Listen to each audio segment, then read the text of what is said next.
안녕하십니까. 신규 군사TV 디펜스 브리핑입니다. 자, 오늘도 아주 중요한 군사무기 관련 소식 전해드리겠습니다. 필리핀이 우리 FA-50 쓰고 있죠. 그런데 지금 중국과의 긴장 관계가 점점 고조되고 있고, 또 미국이 필리핀에 좀 더 높은 수준의 안보 협력을 요구하고 있죠. 그러다 보니까 필리핀도 제대로 된 전투기가 필요하다라는 건데, 그래서 지금 이 스웨덴의 자스 39 그리펜 NG A사 레이더 버전, 그리고 미국의 F-16V 이렇게를 저울질하고 있는데, 야, 이게 지금 이 납기 가격 이게 필리핀 생각과 안 맞다라고 했는지 우리 한국의 KF-21에 대한 견적 좀 내봐라 라는 RFR을 발행했습니다. 그래서 우리 카이가 견적을 낸다고 하는데, 여기에 어떤 모델이 들어갈지 또 가능성은 얼마 되는지 살펴보도록 하겠습니다. 필리핀이 먼저 요청한 겁니다. 자, 5가지 다시 먼저 보겠습니다. 우크라이나가 러시아군의 BMP-3 보병 전투장갑차를 대량 노획해서 부대 하나를 편성하는 데 성공했습니다. 엄청 많다는 거죠.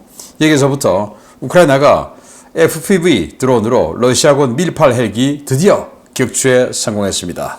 여기까지 보겠습니다. 마리우폴 전투에서 활약했던 우크라이나군 제56기계화 여단이 최근 보병 전투장갑차를 BMP-1에서 BMP-3로 교체해 부대 재편성을 마쳤다고 밝혔습니다.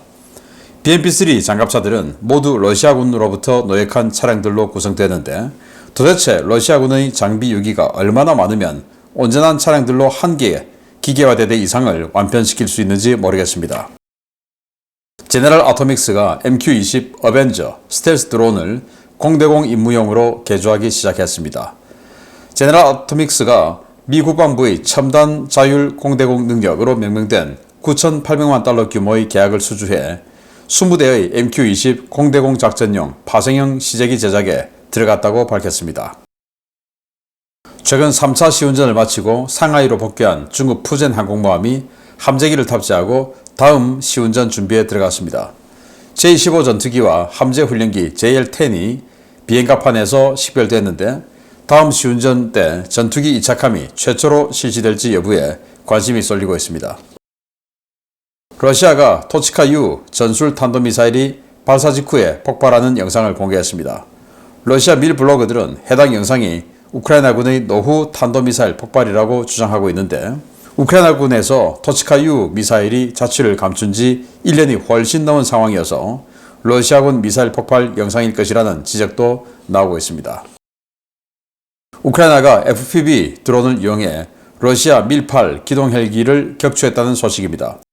러시아 밀 블로거 보여보다 브로드캐스트가 최근 동부 도네츠크에서 국가근위대 소속의 밀8 헬기가 이륙 직후 FPV 드론 공격을 받아 격추됐다고 밝혔는데, 이 소식통에 따르면 FPV 드론이 투하한 폭발물에 헬기가 피격돼 격추된 것으로 전해졌습니다. 네, 이 장갑차예요. BMP-3 보병 전투장갑차 위장막을 씌워놓은 건데, 한 개 대대가 되려면 최소 30대 넘어야 되죠.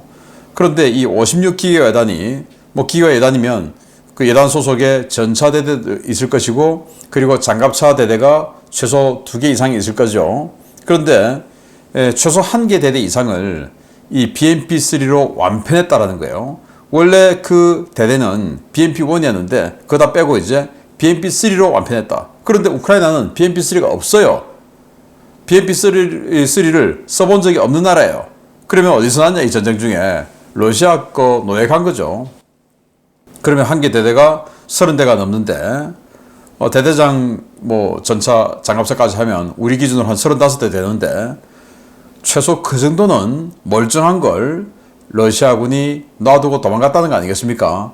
정말 기가 찬 러시아군인데, BMP-1에 비하면 완전 압도적인 화력 이런 것들로 무장한 BMP-3, 자, 이걸 가지고 러시아군 마구마구 무찔러 주기를 기대합니다. 러시아군의 마음이 어떨까요? 자기네들이 놔두고 온 장갑차, 전투장갑차로 100mm 포가 달린, 그리고 30mm 동축기관포가 달린 이 엄청난 화력입니다. 이 BMP-3가 움직이는 거의 벙커다 할 수 있는 정도인데, 이걸 한 개 대대 이상을 그냥 완편했으니 기가 찰 노릇입니다.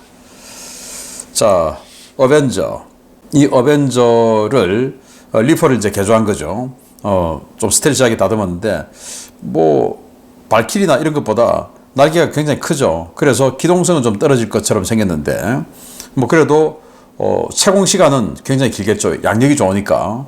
여기다 내부 무장창 넣어서 이제 공대공 전투할 수 있게끔 한다. 그런데 명령이나 이런 것들은 네트워크로 한다라는 거죠. 자, 그래서 이 20대 먼저 시제기 만들어서 테스트에 들어가는데 어떤 결과가 나올지 주목됩니다. 자, 푸제남이 산둥반도 북쪽의 바레만에서 테스트를 했죠. 그때 KJ-600 조기 경보기도 이착함하는 훈련을 했다라고 알려져 있는데 그게 이제 상하이로 돌아왔습니다. 지금 그게 3차 시운전이었어요. 그리고 지금 4차 시운전, 지금 한 달에 한 번씩 시운전하고 있는데 굉장히 빠른 스피드인데 4차 시운전 하려고 준비하는 것 같은데 여기 보니까 JL-10 훈련기 그리고 또 J-15 함재기, 함재 전투기 이렇게가 지금 탑재되어 있어요. 자, 이번 4차 시운전 나가면 그러면 이 전투기를 이착함하는 테스트를 하나? 라는 생각이 드는데 이게 너무 빠른 속도예요. 예를 들어서 미국 같은 경우는 잘드 포드 항공모함이 2017년 지수됐고 첫 임무 배치된 지가 2022년 5년 걸렸어요. 그런데 여기는 거의 뭐 초스피드로 이렇게 가속 페달을 밟고 있는데 그러다가 사고 나겠죠. 스피드 너무 빠르면 사고 나는 겁니다. 사고가 크게 나기를 기대해 보겠습니다. 러시아가 자, 이 영상을 공개했습니다. 아주 멀리서 미사일 한 발 쏘고 치려고 하다가 뻥 터졌어요. 자, 이게 우크라이나 토치카-U 미사일 발사하다가 이렇게 된 거야 라고 러시아가 이야기하는데 문제는 이 토치카-U 미사일은 개전 초에 우크라이나가 많이 썼는데 그거 다 떨어졌어요. 2023년 초에 다 떨어졌어요. 없어요. 없는데 그런데 이 영상은 최근 영상이다. 그러면 우크라이나는 없는데 최근 영상이다. 그럼 누구야? 러시아 거일 가능성이 높죠. 그런데 그걸 가지고 이거 아니야 우크라이나야 라고 지금 적반하장하고 있는 상황일 것이다 라는 또 평가가 있다라는 겁니다. 진실은 모릅니다. 자, 우크라이나가 FPV 자폭 드론으로 그동안 이 헬기를 격추하려고 여러 번 시도했어요. 그런데 다 실패했어요. 왜냐? 헬기가 최소 속도가 뭐 한 200~300km 되는데 이 드론은 늦죠. 그러니까 들이받으려고 날아가는 걸 들이받으려고 하다가 뭐 안 되고 했는데 이번에는 이륙하는 놈을 그냥 위에서 폭탄을 투하해서 이렇게 파괴시켜 버렸다라는 거예요. 바로 이 사진인데 이건 뭐냐? 야, 니들 말이야. 이 커프 케이지 잘 만드는데 자, 이제 이런 식으로 드론에도 격파가 되니까 자, 드론에도 격파되니까 헬기에도 이렇게 케이지 만들어서 다녀. 니들 잘하잖아. 라고 조롱하는 CG를 우크라이나 사람들이 지금 올리고 있습니다. 자, 이 정도로 이제는 헬기도 이렇게 케이지로 방어해야 되는 이런 상황이 진짜 온 걸까요? 정말 뭐 드론이 헬기까지 격추할 정도의 상황이 됐으니까 정말 놀랍습니다. 자, 우리 KF-21 한번 보겠습니다.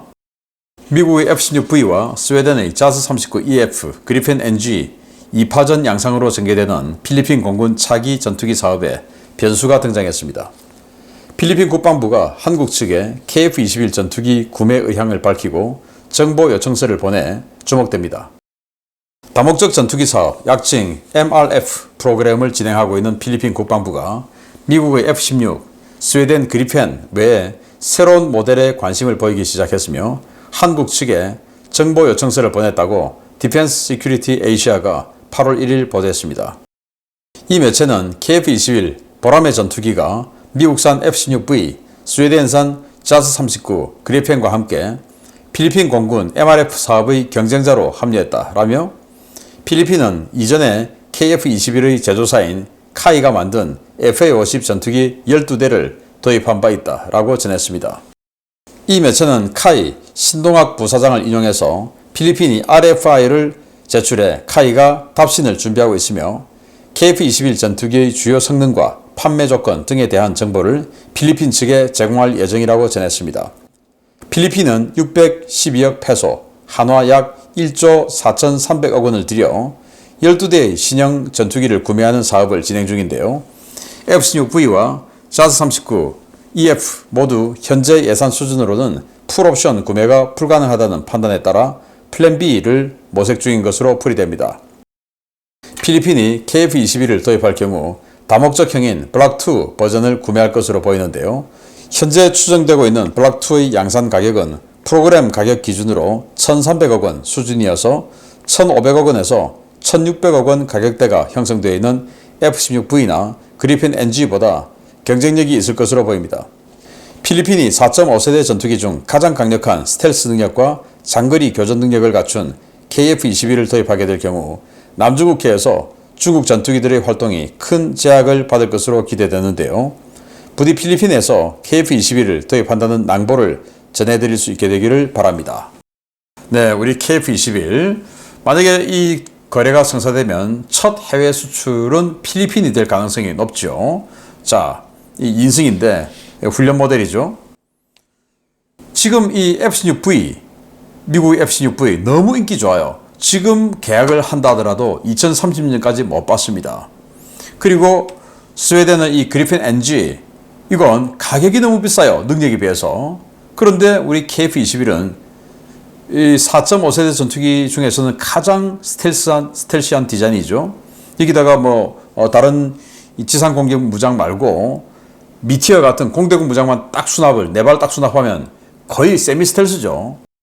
그런 능력, 그리고 미티어가 가지는 엄청난 장거리 사격 능력, 교전 능력, 이런 것들이 있기 때문에 이 그리펜이나 F-16V가 가질 수 없는 그런 장점을 우리는 가지고 있죠. 그리고 가격이 싸고 납기, 우리는 이 블락2를 2028년에 개발 완료하니까 한국이 야, 우리 거보다 먼저 줘 할 수도 있죠. 그동안 또 유럽에 했던 거 보면.